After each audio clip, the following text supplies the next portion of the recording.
Today on TwinCam, we're still at the NEC for part 4, yes, I know, of our gander round the classic motor show.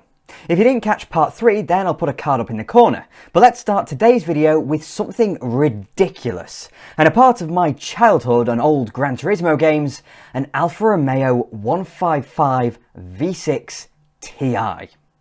I have no reason to believe this isn't a genuine touring car from the mid-90s, the kind that raced in DTM, dominating the 1993 season with Nicola Larini and Alessandro Nannini. And rather unexpectedly, the 155 won 38 races, the most victories for any car in the original series. But contrary to what I believed for a number of years, the 2.5 litre V6 in these was not based on Alfa's own Busso, but was a development on the PRV, the Renault Volvo lump that was used in cars like the DeLorean. But with all the racing modifications, one of these produces 420 brake horsepower at, wait for it, 11,500 RPM. And let's stick with exotic Italians but switch over to Lancia for something I didn't expect to ever see in person. This is the Stratos Zero, the original concept for the iconic 3-time World Rally champion Lancia Stratos. This and the final Stratos were styled by Marcello Gandini at Bertone. He was only in his early 30s when this was created in 1970, and this was the boldest design anyone had ever seen. And no designer seems to have really done quite so many incredible and varied designs as Marcello Gandini. But I can't really bring myself to even comment on the Zero itself. I think the pictures do it more justice than I ever could. But Gandini's career was really kick-started by one car he did in 1966, catapulting his name into the stratosphere and marking a whole manufacturer's territory in the process, the Lamborghini Miura. Before this car came along, Automobili Lamborghini was known and focused on creating proper Grand Tourers, the pinnacle of which was the Espada. But a small team of engineers and Gandini came together to create what was initially just a showpiece.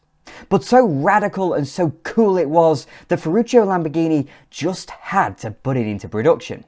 And the Miura set the template for the modern Lamborghini and the modern supercar as a whole, with a mid-mounted V12 driving the rear wheels. But in spite of all that, it's still such a simple and elegant design, with character from the bull's horns behind the doors and the slashes around the headlamps. It's just joyous to behold. The Miura was the dawn of the era of the wedge, bookended by Gandini. But one of the finest examples exists with Lamborghini's nemesis, Ferrari, and this undercover 308 GTS. An example of what I think is one of Ferrari's most important cars. You see, Ferrari already had its name from years of racing success, but their smaller engine cars were all badged as Dinos and were relatively low volume.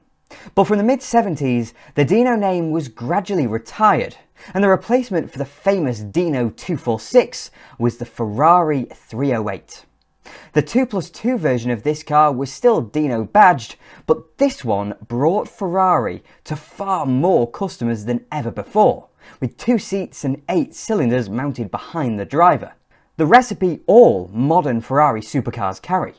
In fact, the descendants of this very car formed the backbone of Ferrari's heritage through the 328, 348, 355, 360, 430, 458, 488 and the current F8. These things remain my favourite ever 2-seat Ferrari, but the key part of that description is 2-seat, because my favourite ever Ferrari is one I'm going to be murdered for, because my attention turns to the Ferrari 400 GT. The 4-seater, 12-cylinder Grand Tourer that ran all the way from 1972 to 1989. Being a 400, this car is a revised version, with a larger engine but still on carburetors, being built between 1976 and 79, though my actual favourite is the original, the 1972 vintage 365 GT4 2+2. Bit of a mouthful, but they are still the same car for all intents and purposes, so of all the exotics, apart from that Stratos Zero, this was the car that actually drew me in, weirdly. But the owner of this thing was a total gent. Immaculately dressed fella in his late 60s or early 70s, had owned a Ferrari 400 for decades.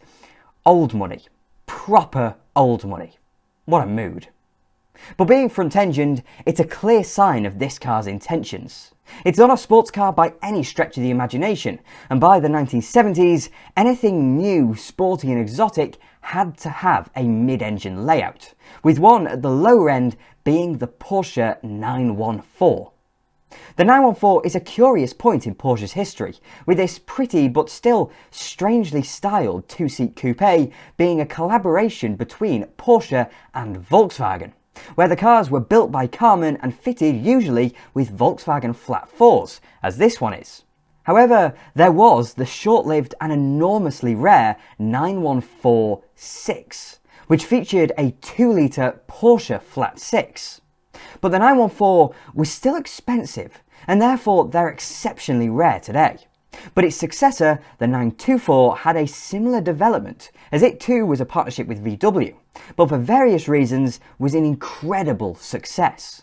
But in the early 70s, your lower-end Porsche was one of these delightful little things. The 914's projected biggest market was the United States, but was very unusual over there for its mid-engine layout. The most successful stuff was front-engined and usually built by British Leyland.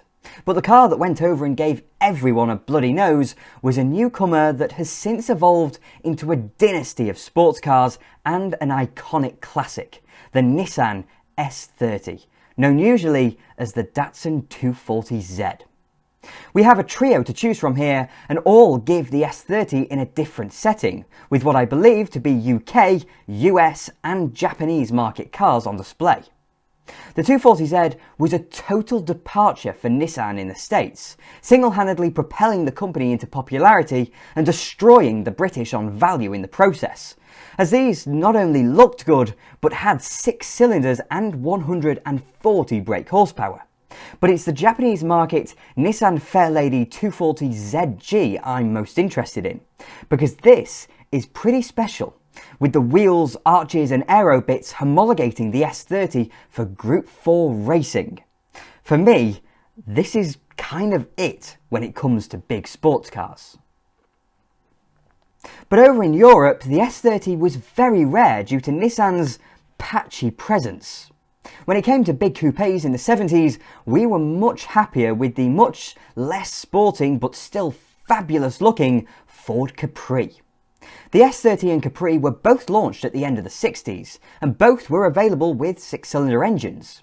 But the Capri wasn't just more available, but also very cheap in Europe, because it was merely a rebodied Ford Cortina. But that was good for sales, partly because they were a known quantity, but mainly because it was available with a range of engines, all the way down to a little 1300. And this example, despite its strakes, vents, swoopy body and vinyl roof, has a simple 1600cc overhead valve Kent engine under its bonnet. It really wasn't anything special, but the style sold the entire package, because at the end of the day, it was the car you always promised yourself. The Capri was always marketed in a sports-leaning manner, but over at their biggest rivals, the Opel Manta wasn't quite the same. For a while in Britain, the Manta B was available as a Vauxhall Cavalier coupe, which unlike the Capri, didn't attempt to separate it from its saloon car counterpart. It was marketed as just a regular part of the range, and in this bronze shade has next to zero sporting intentions. It was more of a luxury coupe for someone who didn't need 4 doors, as opposed to a 20-something lad from Essex who wanted a Capri so he could pretend it was a Ferrari. But I have a massive soft spot for these 2-door Cavaliers, because while others might be traditionally exotic or blessed with sporting style, the Cavs are totally unashamed in their 70s-ness. Auto box and all. But while the mainstream European manufacturers gradually stopped making coupes, at least coupes worth mentioning, The Japanese were the masters of it. And over at Toyota, they were making the second generation of the famous Supra, a genuinely sporting hatchback coupe that, while costing a fortune now and having their own massive community, still seemed to be a car rather slept on in Europe. And I've never quite understood why. Not only because of the name, but because everything is here. The lineage, the pedigree, wedgie styling, pop-up headlamps, a manual gearbox, rear-wheel drive, and a big straight six, and even with fuel injection in the early 1980s. And this one is the best you could get in the UK, with the flared wheel arches and digital dash, and that aforementioned fuel-injected 2.8 litre 5M straight six, producing 180 brake horsepower. But just like the Capri and Cavalier, this was based upon a relatively normal saloon. However, the Supra, across its now 5 generations, has massively eclipsed its relatively underwhelming beginnings. Just like our final car for today, this Porsche 968. We're calling back to the little 914 we saw earlier, and we name-checked its replacement, the 924. But this 968 was the ultimate iteration of the 924's basic design. Porsche realised the necessity of having an entry-level car, but with Volkswagen now out of the picture, there was a huge gap between the 924 and the higher-end 911 and 928. To fill that gap, they fitted a more powerful engine, creating the 944. But by the early 90s, the 924 was dead and the 944 was old. So rather than start from scratch, Porsche massively revised the 944, giving us the 968. With a more curvaceous style, more reminiscent of the 928, the 968 was more modern, and under the skin is a 3-litre version of the 944's 4-cylinder engine, producing 240 brake horsepower. But this car's pretty special, as this one is a 968 Club Sport. And this means it's the stripped out racy version, with no equipment that isn't absolutely necessary, Recaro seats in the front and none in the back, stiffer suspension, wider wheels, and all the weight shedding coming together to save around 100 kilograms over a standard car. But with that, thank you very much for watching this 4th and penultimate part of our gander around the NEC. In a few days there'll be the final instalment, so be sure to click like and subscribe to TwinCam as well to make sure you catch it. If you fancy it, I also have a Patreon, so if you'd like to support me that way, then please do follow the link in the description. And I'll see you all on Wednesday.